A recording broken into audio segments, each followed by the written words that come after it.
아십니까? 교회를 나가지 않는 한 청년이 있었습니다. 어느 날 이 사람이 아주 친한 친구의 소개로 교회에 처음 나가게 되었습니다. 그런데 교회에 처음 나오는 바로 그날 목사님의 설교는 창세기 5장에 있는 족보에 대한 이야기였습니다. 거기에는 이렇게 시작합니다. 아담은 셋을 낳은 후 800년을 지나며 자녀들을 낳았으며 그는 930세를 살고 죽었더라. 셋은 105세에 에노스를 낳았고 에노스를 낳은 후 807년을 지내며 자녀들을 낳았으며 그는 912세를 살고 죽었더라.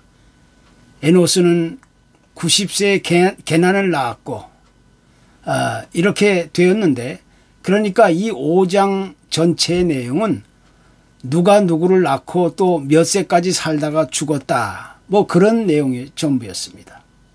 얼마나 따분하고 지루하고 또 재미없는 이야기였겠습니까?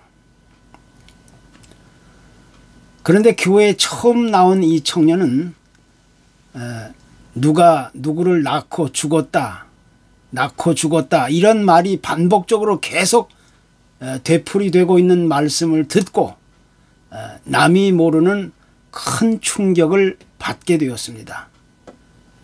그리고 그 말씀을 마음에 깊이 생각하면서 이제부터 자기가 예수를 믿기로 결심했다고 그렇게 고백을 하게 되었습니다.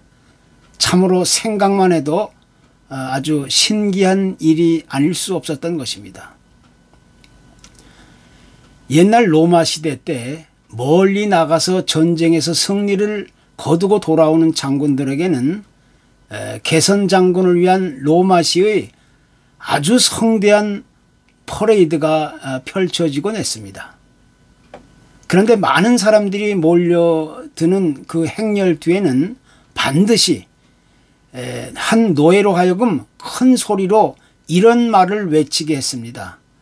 그것은 바로 메멘토 모리라는 말이었습니다. 이 말은 라틴어로 죽음을 기억하라는 의미인데, 비록 오늘은 전쟁에서 큰 승리를 거두고 이렇게 대대적인 환영 인사를 받지만 당신도 언젠가는 죽음을 맛보게 된다는 그런 의미입니다.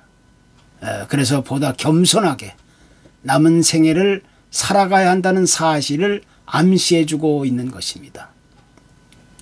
성경에도 우리의 연수는 70이요 강건하면 80이라 이렇게 기록하면서 우리 인생의 자랑은 수고와 슬픔뿐이고 바람과 같이 빨리 지나간다 이렇게 기록하고 있습니다. 또 전도서에도 우리가 태어날 때가 있고 죽을 때가 있다는 말씀을 강조하고 있듯이 이 세상에 태어난 인간은 어느 한 사람의 예외도 없이 전부 한 번은 반드시 죽음을 맛보아야 한다는 사실을 이야기하고 있는 것입니다. 이것이 우리 인간에게 주어진 피할 수 없는 숙명이라고 이야기할 수가 있는 겁니다. 그렇기 때문에 한 번뿐인 인생을 살아가는 동안 과연 어떻게 살아가느냐, 이런 문제는 모든 사람들에게 있어서 아주 중요한 문제가 아닐 수 없는 겁니다. 밥 허버드라는 분이 쓴 Finishing Well이라는 책이 있는데 거기서 저자는 이렇게 말합니다. 자기 나름대로 개인적인 성공이란 나를 가장 잘 아는 사람들에게 존경을 받는 일이고 또 그것을 잘 마무리하는 일이다. 이 세상을 살아가는 모든 사람들에게는 누구에게나 아름다운 마지막 삶의 결산이 요구된다는 그런 말입니다. 그런데 이 말의 의미를 곰곰이 따져보면 자신의 인생을 잘 마무리하려면 많은 사람들에게 인정받고 존경받는 사람이 될 뿐 아니라 또 하나님 앞에서도 올바로 인정받고 칭찬듣는 그런 귀한 사람이 된다 하는 사실을 강조해 주고 있는 겁니다. 만약 사람들로부터 인정받고 크게 존경받는 인생을 살았다 할지라도 그가 하나님으로부터 거부당하고 외면받는 삶을 살게 된다면 결국 그 사람의 인생은 올바로 성공했다고 평가할 수 없는 것입니다. 그래서 우리가 한평생을 살아가면서 사람들 앞에서 인정받고 존경받을 만한 인생을 살아야 하는 것은 물론이지만 또 하나님 앞에서 올바로 인정받고 칭찬받고 기뻐하실 수 있는 그런 삶을 살아갈 수만 있다면 그 사람이야말로 참으로 성공한 인생이었다고 자랑할 수 있게 되는 겁니다.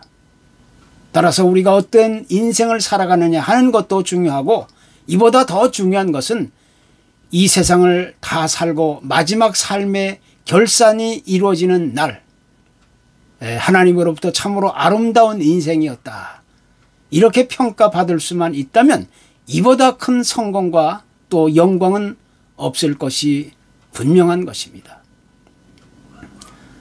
특별히 우리는 지금 2021년 한 해를 멀리 떠나보내면서 또 52주의 마지막 주일을 대하고 있는 이 시점에서 내가 달려온 한 해의 삶을 되돌아보고 정리하면서 이 해를 마무리한다는 것은 참으로 의미 있는 일이 아닐 수가 없는 겁니다.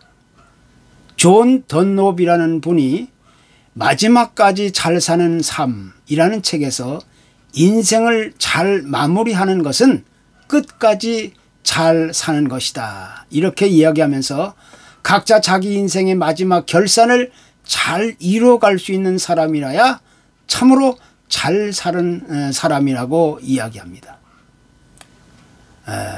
성경 안에는 인생의 아름다운 마지막 결산을 잘 이루었던 사람도 많이 있지만 또 그렇지 못한 사람들도 많이 소개되고 있습니다. 예를 들어서 아브라함이나 이삭, 야곱, 엘리야, 다니엘, 또 사도 바울이나 베드로, 요한 같은 사람들은 그런대로 하나님으로부터 인정받을 만한 아름다운 삶을 산 인물로 평가되고 있습니다. 반면에 엘리 제사장이라든가 사울왕, 솔로몬, 이 가룟 유다 같은 인물은 자기 인생을 살아가면서 올바르고 아름다운 마지막 결산에서 패배한 인생이었다는 사실을 성경은 우리에게 교훈해 주고 있는 겁니다. 자신에게 맡겨진 단 한 번뿐인 인생을 어떻게 살고 또 어떻게 아름다운 마지막 결산을 이루어야 하는지는 우리 각자의 선택에 있는 것이지만 그에 대한 평가와 심판은 오직 하나님의 손에 달려 있는 것입니다. 그래서 오늘 우리는 이 한 해를 마감하면서 올 한 해의 마지막 결산은 과연 어떠했는지 또 먼 훗날 나에게 찾아올 삶의 마지막 결산은 어떻게 나오게 되는지를 다시 한번 되돌아보고 그날을 위해 오늘을 준비하며 살아갈 수 있어야 되는 겁니다. 그것이 성공적인 삶을 사는 진정한 그리스도의 모습이라 할 수가 있는 겁니다. 주님이 말씀하신 비유 가운데 10처녀의 비유가 있습니다. 그 10명의 신부들은 전부 한밤중에 도착할 신랑을 기다리면서 이제 그가 도착함과 동시에 성대한 잔치에 참여할 소원과 기대를 가지고 있었던 사람들이었습니다. 그 10명의 신부들은 한결같이 아름다운 신부의 모습을 아주 가장 완벽하게 갖춘 인물입니다. 외형적으로는 전혀 부족하거나 모자라거나 나무랄 데가 전혀 없어 보이는 그런 아름다운 신부들의 모습을 갖추고 있었습니다. 이제 그 10명의 신부들은 카운트다운에 들어가면서 신랑이 오기만을 기다리게 됩니다. 그런데 여기서 단 한 가지 사실 때문에 그 10명의 신부들은 두 그룹으로 나뉘게 됩니다. 그것은 바로 어둠을 밝혀야 할 등은 다 가지고 있었지만 그 등 안에 채워두어야 할 기름이 없었습니다. 10명의 신부들 중에 5은 등과 기름을 함께 준비하고 있었지만 5은 미처 기름을 넣지 못한 빈 등만 가지고 있었던 겁니다. 그러니까 여기서 지혜로운 신부 5과 또 미련한 신부 5으로 나누게 되었습니다.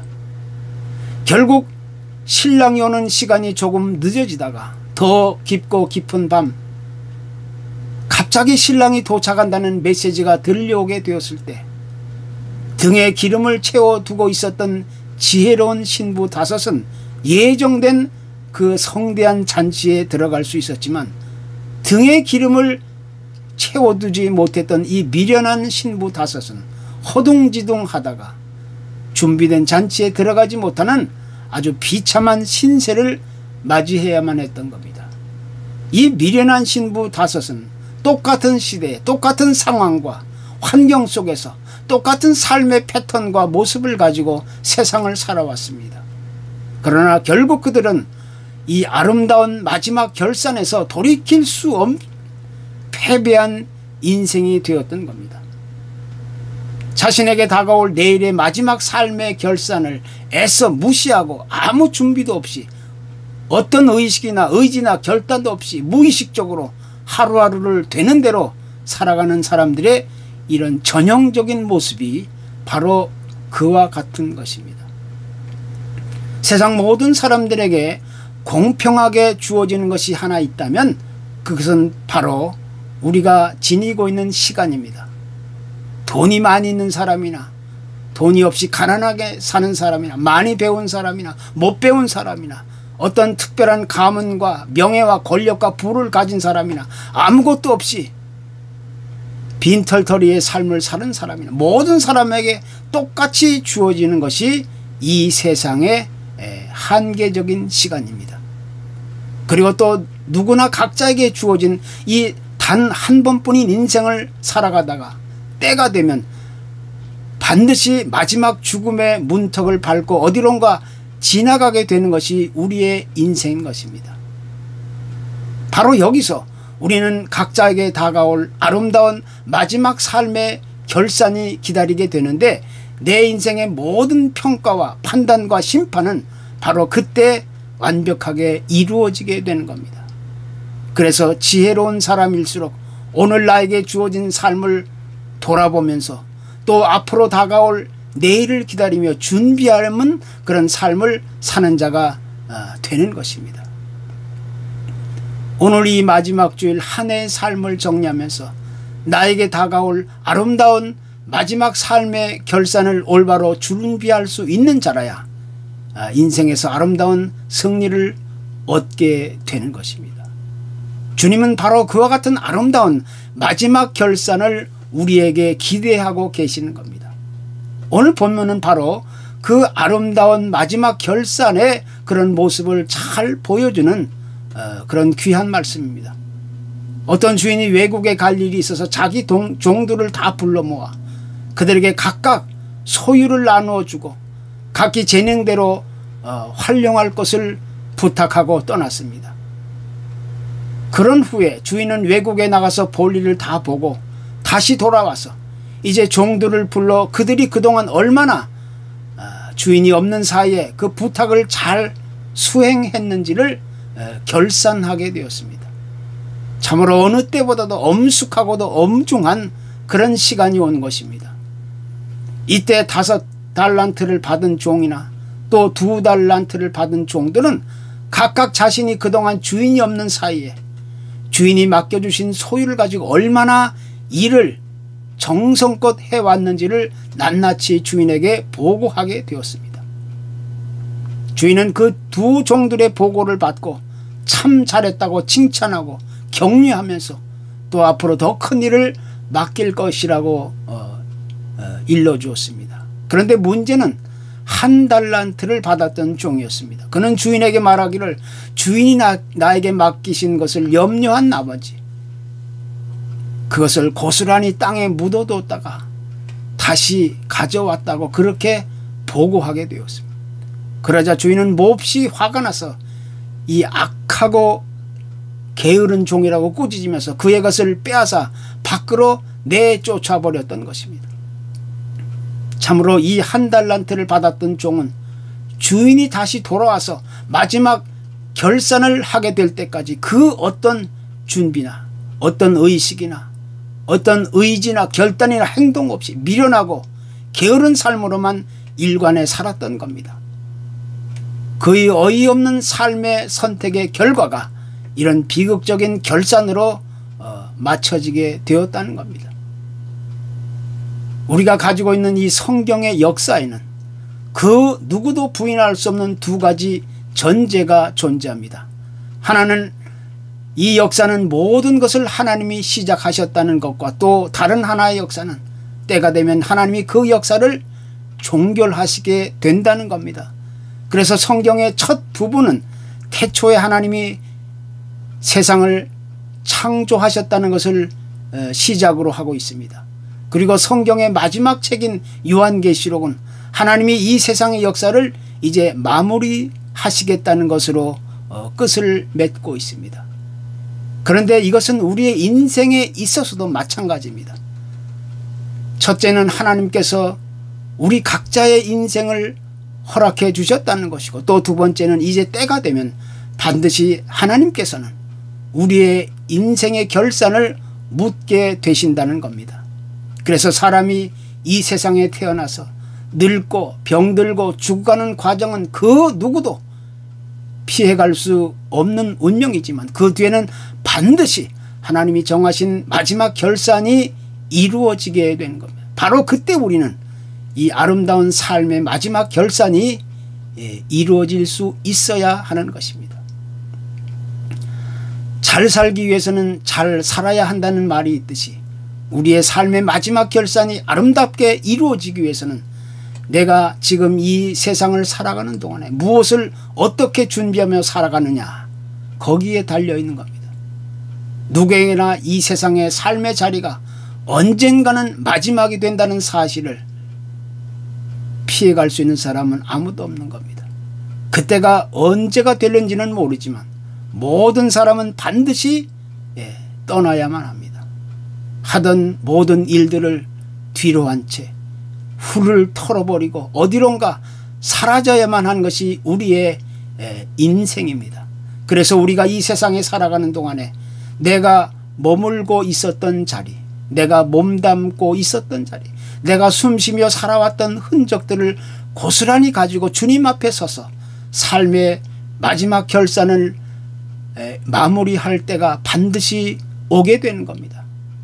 바로 그때 우리는 과연 아름다운 마지막 결산을 할 수 있겠습니까? 이것이 우리 모두의 숙제이고 또 사명이고 책임이고 의무인 것입니다. 아무쪼록 아름다운 삶의 마지막 결산이 성공적으로 이루어질 수 있기를 간절히 소원합니다. 감사합니다.